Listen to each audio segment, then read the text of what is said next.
Hello. Welcome to the Sad Crime Channel. Today's story takes place in the United Kingdom, specifically in Leigh, Wales.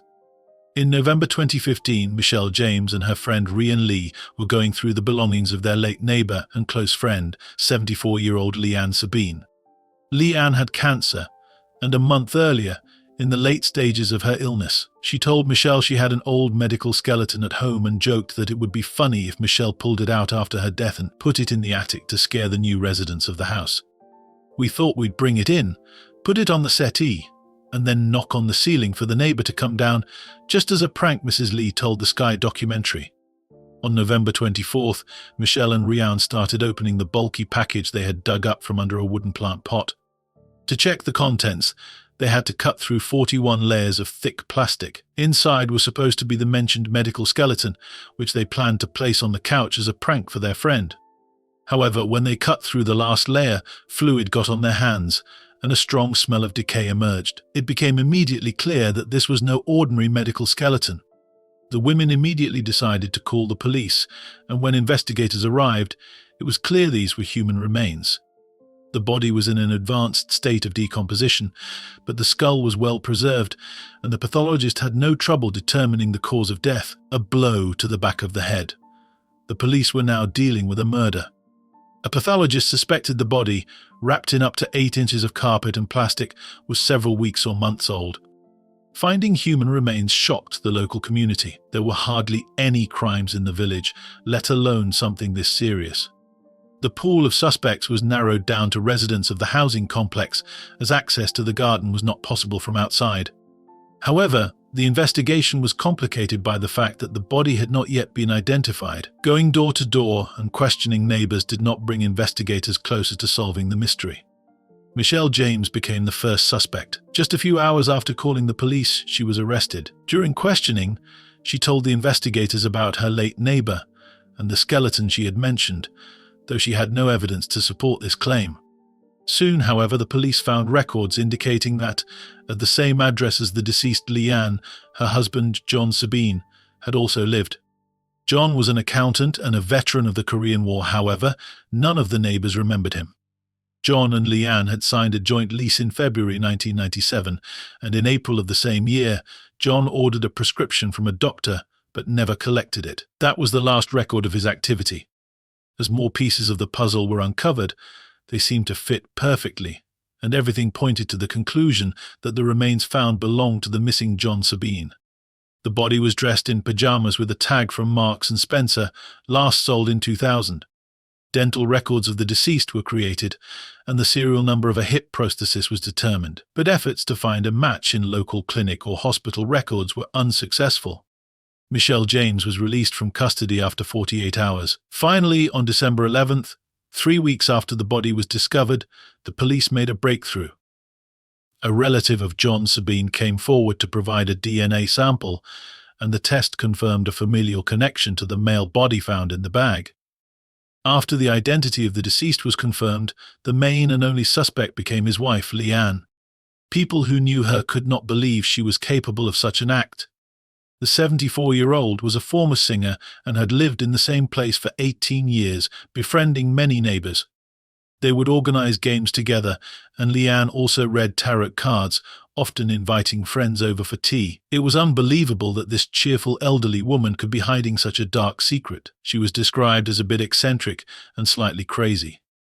However, as neighbours began to come to terms with the idea of a darker side to Leanne, certain past events started making more sense.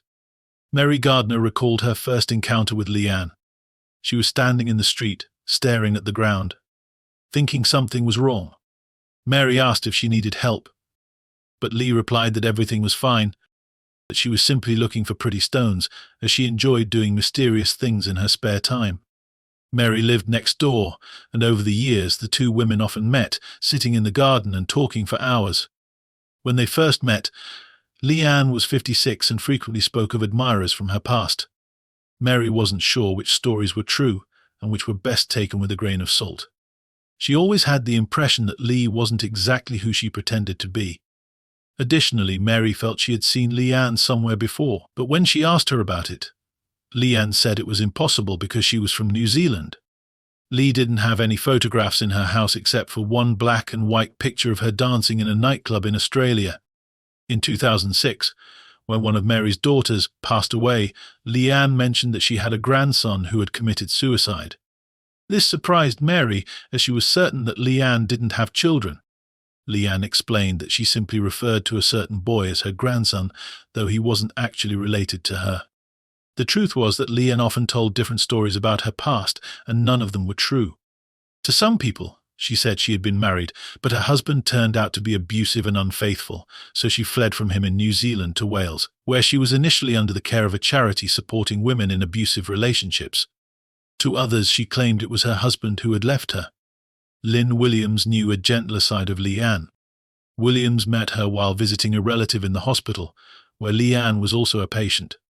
Lynn felt sorry for her because Leigh had been diagnosed with brain cancer, and no one ever visited her. Saddened by her loneliness, Lynn took her under her wing and began visiting her every day. They grew close, and although Leigh didn't talk much about her past, she did open up a little about her children.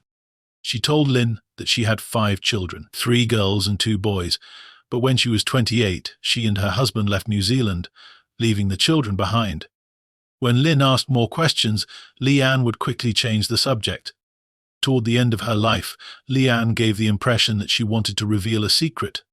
However, each time she began to talk about it, she would cut the conversation short and change the topic. She even asked Lynn for her address so she could send her a letter, but the letter never arrived, and after Leigh's death, no unsent letters were found. After being released from the hospital, one evening Leigh sat at the kitchen table with Lynn Williams and Michelle James and asked them for help. She said there was a skeleton in the shed that needed to be moved to the attic. When Lynn joked that she hoped it wasn't a real skeleton, Leigh replied, "You never know." Lynn helped clean her friend's house after her death and was disturbed by the number of unsettling letters written by Leigh to the residents of the village.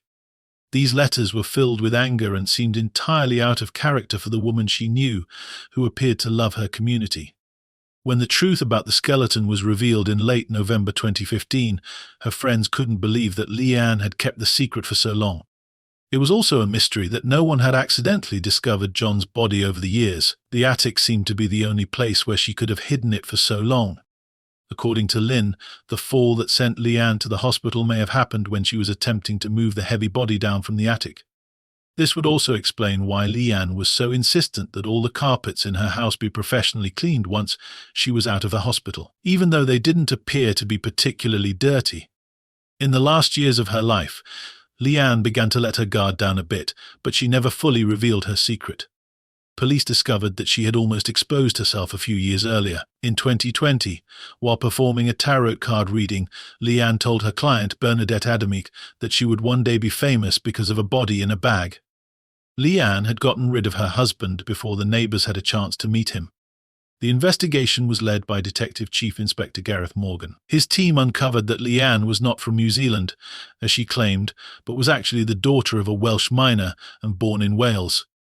Leigh had been hiding in plain sight, a relative newcomer to the Welsh village, where she could invent whatever version of herself she wanted. As for her husband, no one missed him because no one had ever met him. But as the murder investigation unfolded, it became clear that very little in Leigh carefully crafted story or series of stories was true. DCI Gareth Morgan's team traced the Sabines' history back to the 1950s when they met in London, where Leigh was training as a nurse. The couple had 4 children in the UK before moving to New Zealand, where they had a 5th. In 1969, they abandoned their children in an Auckland nursery. 2 boys, Steve and Martin, and 3 girls, Susan, Jane, and Leigh, aged between 2 and 11. That was an incredible story in itself, Morgan said. We contacted the children, and the whole story began to unravel. The couple fled to Perth, Australia, where they lived under the names Leigh and John Martin, and Leigh attempted a career as a singer. In 1984, they returned to New Zealand and briefly reunited with their children. However, after their daughters brought a TV reporter to their house, the couple quickly disappeared again. During the investigation, heart-wrenching footage emerged from New Zealand, showing Jane and Leigh, then teenagers, confronting the parents who had abandoned them. It also turned out that the grandson Leanne had mentioned was actually her son Martin, who tragically took his own life in 2000.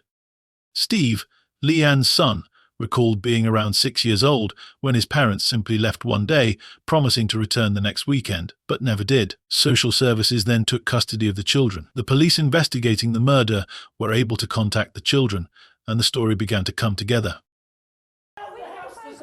The couple had a tumultuous family history. This old footage taken by New Zealand television captured the moment their children confronted the pair. The couple had abandoned their 5 youngsters some 20 years before this, soon after arriving in the country. However, some key details about the crime itself were still missing, primarily the weapon Leanne used to kill her husband. This is where Valerie Chalkley, a friend from when the couple lived in Reading, England in the 1990s, came in. Valerie told the detectives that in 1997, Leigh called her to tell her about her move to Wales. Valerie jokingly asked if she and John were still together or if they had killed each other by now. To her shock, Leigh replied, "I killed him. I hit him on the head with a stone frog." Valerie didn't take it seriously at the time but felt uneasy, so a few days later she called Leigh again and asked how John was. Leigh replied that he was fine. The investigators knew that after Leigh's death, Michelle James had taken many of her personal belongings, so they asked if by any chance she had found a stone frog among them. It turned out she had. The frog was stored in a shoebox along with other items Michelle hadn't yet sorted through. A pathologist compared the frog to the injuries on John's skull and found that the distinct shape of the figurine's leg matched the fractures. Although it was impossible to determine exactly where the attack had occurred, given that 18 years had passed and any evidence had long been erased, this discovery was crucial. What was clear, however, was that for all those years, Leanne had hidden John's remains in her home, regularly wrapping the body in more layers of Tesco bags, plastic sheets, and rope. Whenever she began to notice an unpleasant smell, she added another layer. Interestingly, it was these layers that mummified the body, preserving many clues that would otherwise have deteriorated over time. Had it not been for this, the skeleton might very well have been mistaken for a medical prop. In 1998, Leanne removed John from their rental agreement, allowing her to benefit from a single-person tax reduction. However, she continued to collect his military pension. Additionally, in 2005, when John would have turned 75, she registered him for a free TV license, as he would have qualified for it due to his age. If Leanne ever felt any guilt about her crime, she hid it well. However, in the last months of her life, there were signs that even as a staunch atheist, she began to fear judgment after death. Mary West, a pastor and friend of Leanne, contacted her children via Facebook when it became clear that her health was deteriorating and that she might not have much time left. The youngest daughter immediately asked about her father's well-being, but Mary replied that she didn't know. The daughter wanted to visit her mother, but Leanne said she didn't want any of her children to see her in that condition. On November 10, 2015, Leanne's funeral took place, and during her eulogy, Mary West said that the only person who truly knew Leanne's story was God. Most of her closest friends forgave her lies, but not all the local residents were so understanding. Michelle, one of Leanne's friends, struggled to come to terms with what she had experienced. Not only did she discover the body, but she was also detained by the police. Although no charges were brought against her, she was harassed and eventually had to move away, which left her feeling isolated and longing for her old friends. She was diagnosed with PTSD. On the other side of the world, Leanne's children also struggled to come to terms with what they had learned about their mother and the fate of their father. They also discovered family members they hadn't known existed. They were unaware that John had 2 children from a previous relationship, meaning they had half-siblings, and that their mother had a cousin still living in Wales. One of the daughters said that these new family connections gave them a glimmer of hope for building a normal life. John Sabine was buried on January 19, 2016, but this wasn't the end of the secret surrounding Leanne's life. More revelations surfaced, including accusations from the family of Leanne's alleged lover, Derek Ellis, who blamed her for his death, referring to her as the Ice Queen with a cold heart. Derek, a former firefighter, had drunk himself to death at the age of 59, just months after she had kicked him out of the home they had shared for over 3 years.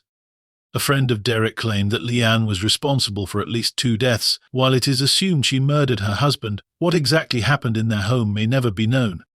Leanne can no longer testify or confess, and the passage of time has erased much of the crucial evidence. What is undeniable, however, is that Leanne's character was truly extraordinary. The sheer number of lies she told throughout her life is astonishing. She managed to commit the perfect crime, and her actions combined with a great deal of luck. Her crimes only came to light after her death, and she will never be held accountable for them. Thanks for watching. If you found this story as unbelievable as I did, don't forget to like and comment. Stay curious, stay safe, and I'll see you in the next one.